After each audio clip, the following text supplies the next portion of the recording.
Hey man, what's happening? It's Cool Water, the digital dope man, here with another episode in the Barroom Chats podcast, where we concentrate on things in the area of entertainment, politics, culture, education, business, and health. Today, just want to briefly jump back on the mic. Something that I found to be very interesting. It's another podcast on your boy Master P. Master P, as many of you probably, if you were in the Atlanta area, many of you have probably stumbled up into the gas stations and you have seen those potato chips called Rap Snacks. Now, they came out quite a while back, and somebody said he was part of that. But we really never seen no real remnants of it because he never really spoke about it from what I know, and he never really did a whole big marketing campaign. So many people have been lately eating a lot of these Rap Snacks. Now, I don't know who's in charge of the marketing. I don't know who's in charge of distribution, but there's a guy who, when I looked at the bag and actually took a picture of the bag with the information, somebody out of Georgia is the CEO for that company. So I just happened to be strolling on YouTube yesterday and I seen Rap Snacks coming to a Walmart. So I clicked on it. And it was Master P and his homeboys, they riding in the rolls, headed to Walmart. And then they get out the rolls and then they head into the Walmart store with the Rap Snacks in their hand and walk up to Doritos and put the bag next to Doritos. Now, for many people, they're not really going to think too much about that. They're going to look at it and they're going to say, that's cute. The people in the store knew who P was because everybody was running up trying to get a picture. And I'm assuming he may have been in the New Orleans area or somewhere around in there or Louisiana or somewhere because he well known down there for sure. But he known worldwide, but he really known down in the South. So the significance in that is here is another black man with a company that is actually making major strides in the world of business and is getting very little recognition for it. Now, we know about his music accomplishments because that's what got him to the money. And I've talked about that in other podcasts. His music accomplishments have gotten him to the money, which has netted him a $300 million net worth. And now he's headed, towards the billionaire mark. Now, he just put out the movie I Got the Hook Up To, which many people were not real pleased with it. From what I understand, I wasn't impressed with going to see it because I didn't feel like it had enough punch to be able to get me in the theater, which is something I said too. Sometimes you got to play your position, and P need to be more of an executive than he do an actor, because at that particular moment, it just didn't seem to be something that him acting, to me, he never been a good actor. But he's a hell of a businessman. So you got to play your position. You make a cameo or something, you say a couple of words, but you got to lean towards your strength. So he been doing this thing, whatever he feel, that's how he feel about his acting career. I mean, he feel like he can do it. He done been to the NBA. He got a little game. He was able to play. He played for about, a year or something to that effect. Then he moved on. But what's really profound is, I also found a video that he's opening up like some type of burger joint and seafood spot somewhere in New Orleans. So the white guy, man, was just loving it. And then, man, I grew up on your music and yada, yada, yada. And the food is just amazing and yada, yada, yada. P, who is in total control of what he is doing, is probably the most prolific businessman in black entrepreneurship history. Even before and after Black Wall Street, because they only had a certain degree of mobility and freedom to do what they wanted to do, even though they owned what they were doing at the time, because white folks wouldn't do nothing with them. P is in total control of his ship. So they walks up into Walmart, they put the bags on the shelf, they take the picture or the video to let you know we got a deal, or we coming to Walmart, we got a deal, basically. And we finna roll this out nationwide. Now, all them rap snacks got nothing but celebrities on the front of them. Hip-hop stars. Which is interesting because that is the likeness and image of that particular star. So I don't know how he was able to garner that and put them on there. But for some reason or another, he got it. He got a burger joint, seafood restaurant style. He got the shoes. Got the clothing company he had. I don't know if he had cologne or not. Got the movie production company, the music company.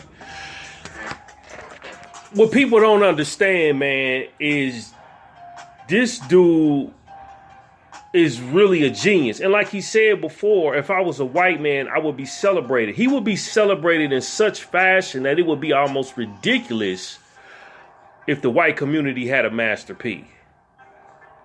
And there are some out there, we probably don't know of them, but he would be celebrated in such a fashion that it would almost be ridiculous. Now, he ain't done the ultimate. He's not done the ultimate from what I've seen, and created a company where he employs 400 or 500 people.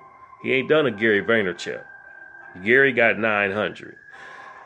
P may have a small set of employees, I don't know, 10, 15, 25, whatever, here and there, spread out in different locations. And they on the payroll. That's the missing component for me with Master P. Him creating a company where he employs hundreds of people. In which case, that would make him entrepreneur. He would be entrepreneur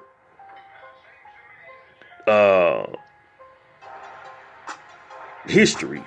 Prehistoric, well, not even prehistoric. He would be cemented in entrepreneur history with a company of 1,000 people, which he don't have to my knowledge. But he didn't put on some folks and they've eaten. But this dude continues to turn out product after product, and he puts it out in such a way that he draws in a big enough audience where he can make his money back. Most people do not have that talent. So here this dude is going into Walmart, getting ready to roll out some Snap potato chips and put rap snacks on the map. He already got the shoe deal. And I don't know who the distribution was. He just needed a major athlete. He had a sports company. I know No Limit Sports was running for a minute. P is the epitome, the example of what black entrepreneurship should be and can be if you get enough risk takers out here to take the risk. Too many people are playing it safe, living in their comfort zone, and not going for the big kill, the big game. I got a blog that I'm finishing up right now about how I said the NFL fed Michael Vick to the dogs. And then there's a particular section where I talk about how you have certain organizations who do killings, which are considered legal killings, euthanizing.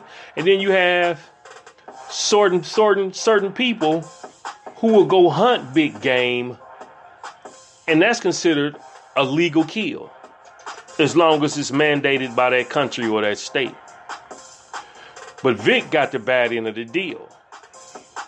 He's never been celebrated in such a way where he, his talents and gifts have been put in a pedestal. I don't think he's going to make it in the Hall of Fame. He may, I don't know. But he still had a lot more football to play. But the NFL seen to it that they didn't want to stand behind him, and they pushed him out the door. They gave him a job, but they didn't give him his just due and his respect in a way where he would be idolized and immortalized for life, like the rest of these quarterbacks. And I think it's a double-edged sword with that, because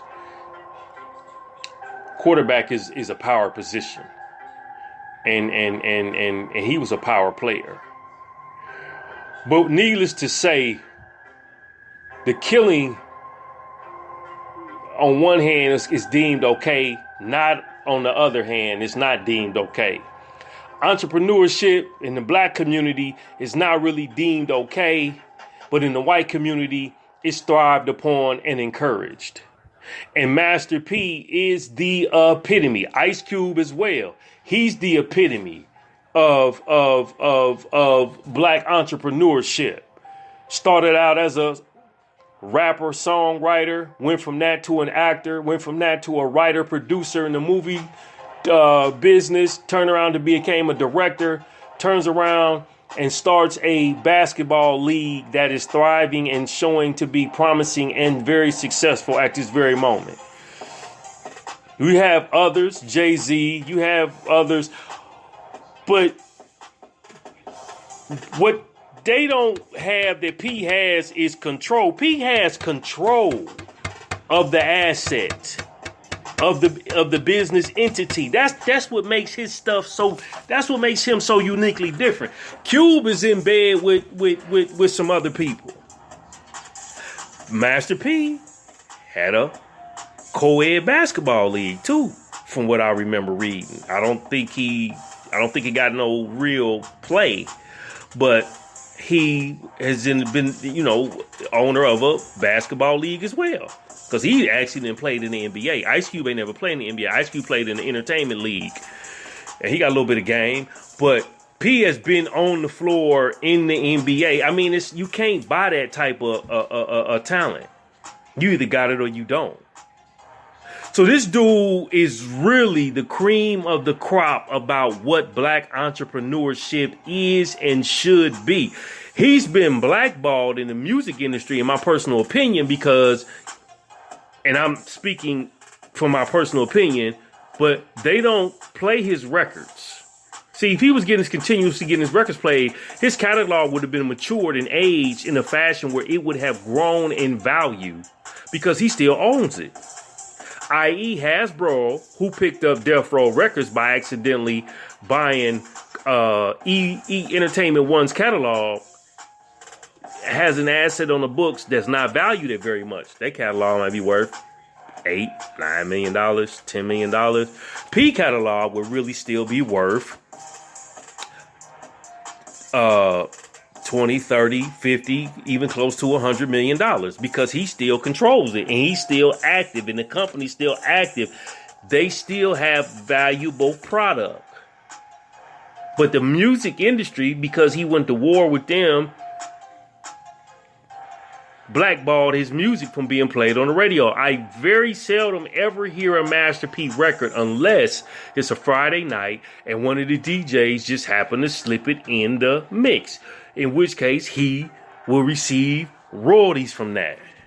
Very seldom has that been done. So what we witnessing, in my personal opinion, is one of the best, most prolific business geniuses in the world when it comes to black entrepreneurship, because he doesn't do what most black entrepreneurs do, which is create the asset, look to sell, and get rid of it.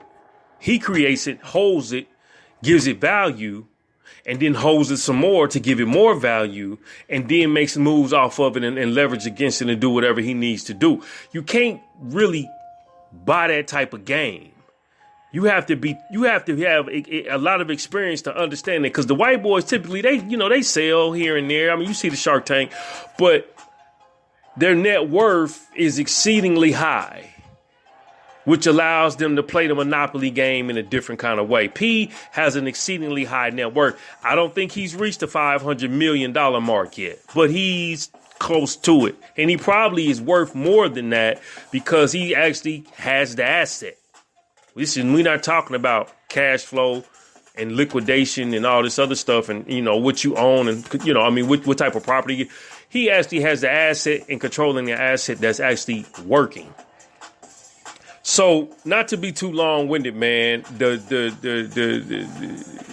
that video shocked me about the Rap Snacks, because here this dude go again. And the video on the burger joint that him and I think Romeo went in together as far as business opportunity. If we could get more people like that into the door who actually would take bigger risks, then you could create a dent in the American economy and begin to put black folks to work, which is something that needs to be done. But nobody's willing to risk and put up capital to create opportunities so they can employ their own people. There's just something to think about, man. So I'm going to get off of here. It's Cool Water, the digital dope man. Check me out at the blog, ishiphopdead.com. Look for me at the website, thedigitaldopeman.com. And let's just keep an eye on black entrepreneurs, man, and see what they do. You know, because it's a lot of them out there. My premise, and you can look for this lecture too, because I'm coming to a room near you. Who Killed the Black Entrepreneurs, the lecture series. But let's keep an eye out on the black entrepreneurship, because we've always been innovative people, but we ain't always had innovative opportunities that we've been able to manifest, control, hold, grow, and manipulate to get what we need to get out of it. Check me out, man. I'm Cool Water, the digital dope man. Holla.